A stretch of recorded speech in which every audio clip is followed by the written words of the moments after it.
Hello friends, my name is Vaidehi Patel from Ashtamik विद्यालय।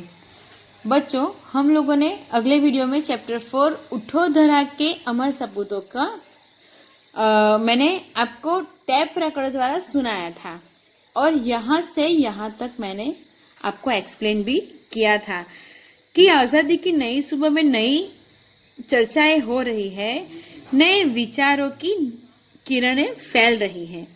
सब अपने जीवन में नए प्रकाश का अनुभव कर रहे हैं। लोगों के मन में नई उम्मीदें और हौसलों भी की लहरें हो रही हैं। युग युग के मुरझाए हुए फूलों को नई मुस्कान देनी है, उन्हें फिर से खिलाना है। आगे, डाल डाल पर बैठ भी रह कुछ नए स्वरों में गाते हैं, गुन गुन गुन गुन करते भंवरे मस्त उधर मंडराते हैं। नवयुग की नूतन वीणा में नया राग नवगान भरो, उठो धरा के अमर सपूतों पुनः नया निर्माण करो। मित्रों, डाल डाल आजादी की इस सुबह में प्रकृति भी आनंदित है। पेड़ों की डालों पर बैठे पक्षियों के स्वरों में भी नवीनता है। वे भी जैसे खुशी का कोई गीत गा रहा है। बागों में भंवरे गुंजार करते हुए मस्ती में मंडरा रहे हैं। हे देश के सपूतों, स्वतंत्रता के बाद देश में नया युग आया है। इस नए युग की वीणा में तुम्हें नया राग और नए गाने गाना है। आगे, कली कली खिल रही इधर वह फूल फूल मुस्काया है। उद्यान यानी इस उद्यान में कलियां खिल रही है और प्रत्येक फूल मुस्कुरा रहा है।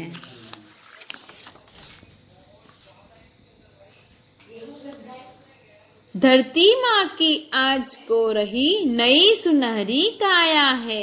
नूतन मंगलमय ध्वनि से गुंजित जग उद्यान करो, उठो धरा के अमर सपूतों पुनः नया निर्माण करो।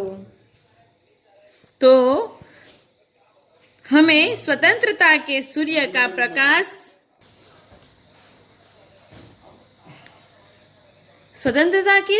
प्रकाश फैला हुआ है। ऐसा लगता है जैसे भारत माता का शरीर आज सुनहरा हो रहा है। हे देश के सपूतों, तुम्हें अपनी मंगलमय वाणी से इस संसार रूपी उद्यान को गुंजित करना है। आगे देखते हैं। सरस्वती का पावन मंदिर शुभ संपत्ति तुम्हारी है। तुम में से है हर बालक इसका रक्षक और पुजारी है। शत शत दीपक जला स्नान के नवयुग का आह्वान करो, उठो धरा के अमर सपूतों पुनः नया निर्माण करो। कि कवि कहते हैं कि देश के बालकों से कहते हैं कवि कि हमारा देश सरस्वती का पवित्र मंदिर है। सरस्वती यानी विद्या की देवी। यहाँ की कल्याणकारी सारी विद्याएं ही तुम्हारी संपत्ति है। तुम में प्रत्येक बालक इस विद्या मंदिर का रक्षक और पुजारी है। तुम्हें यहाँ ज्ञान के सैकड़ों दीपक जलाने हैं और नए युग का आह्वान करना है। तुम्हें सभी प्रकार का ज्ञान पाकर देश का भविष्य उज्जवल बनाना है। तो मित्रों, आपको आज ये चैप्टर आपका फिनिश होता है। आपको पूरा अभ्यास जो है वो होमवर्क करना है और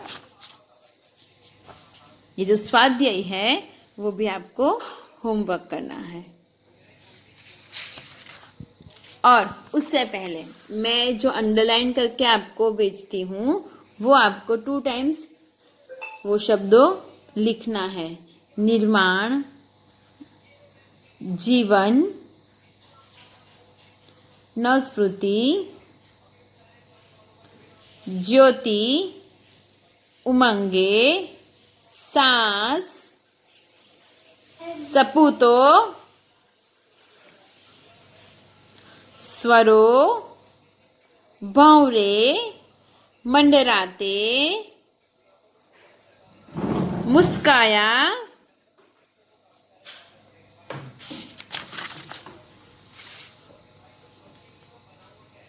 सुनहरी, मंगलमय, ध्वनि, सरस्वती, संपत्ति, रक्षक।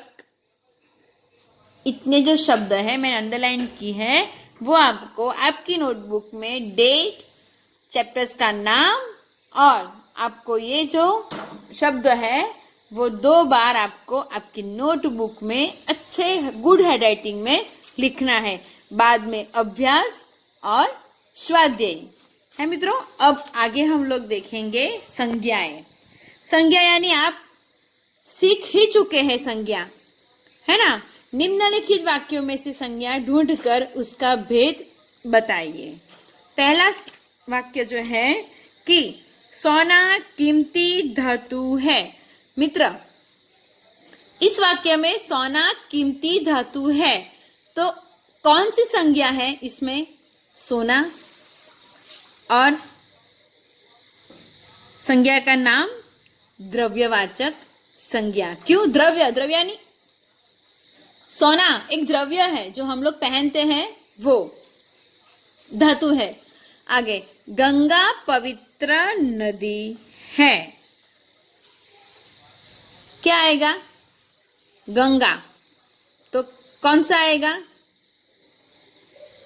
कौन सी संज्ञा आएगी? व्यक्तिवाचक। गंगा एक व्यक्तिवाचक संज्ञा। आगे, और जो नदी है वो आएगी जातिवाचक। मित्रों, ये धातु भी जातिवाचक में आएगी।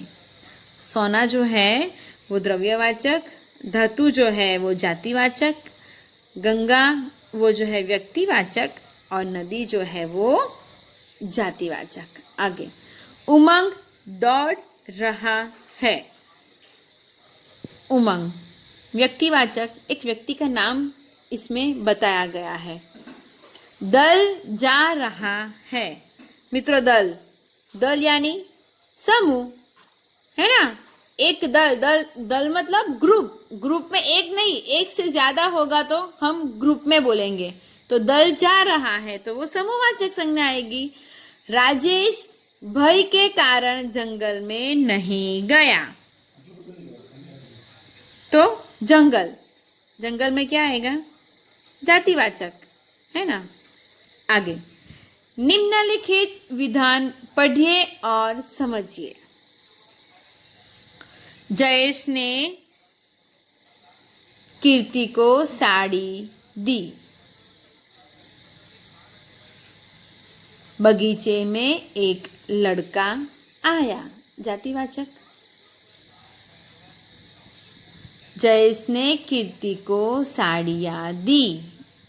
ये जो है विधान, वो पढ़ने से पता चलता है कि पहले वाक्य में साड़ी से साड़ियाँ और दूसरे वाक्य में लड़का से लड़के हो गए हैं। देखा मित्र, यानी कि एक वचन का हमें बहुवचन करना है। अब आप इसी तरह निम्नलिखित एक वचन वाक्य को बहुवचन में हम लोग परिवर्तन करेंगे। देखते हैं।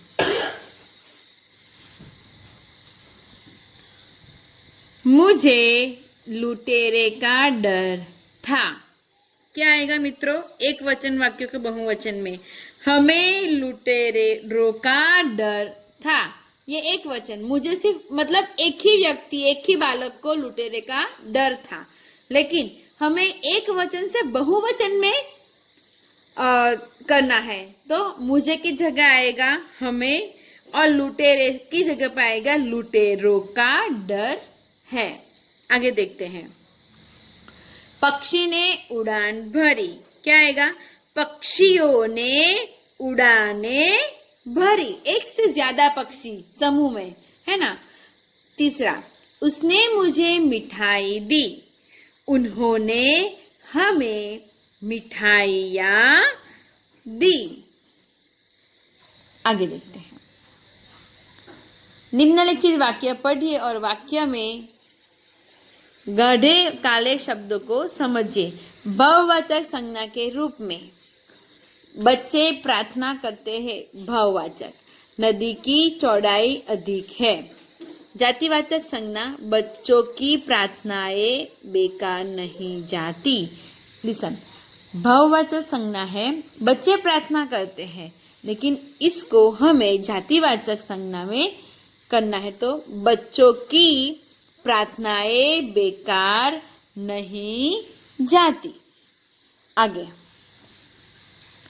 नदी की चौड़ाई अधिक है। भारत में नदियों की चौड़ाइयाँ अधिक है। ई की जगह पे या लिखना है, चौड़ाइयाँ। उपरवित वाक्य में पढ़ने से पता चलता है कि पहले वाक्य में गढ़ा शब्द था जो बहुवाचक रूप थे। उनके साथ दिए वाक्य में प्रार्थना को ई प्रत्यय लगाने से प्रार्थनाएं संज्ञा जातिवाचक संज्ञा बन गई है। विज्ञान ने दूरी को कम किया। विज्ञान ने दूरियां कम की है। और नदी की लंबाई अधिक है, तो नर्मदा नदी की लंबाइयाँ बहुत है।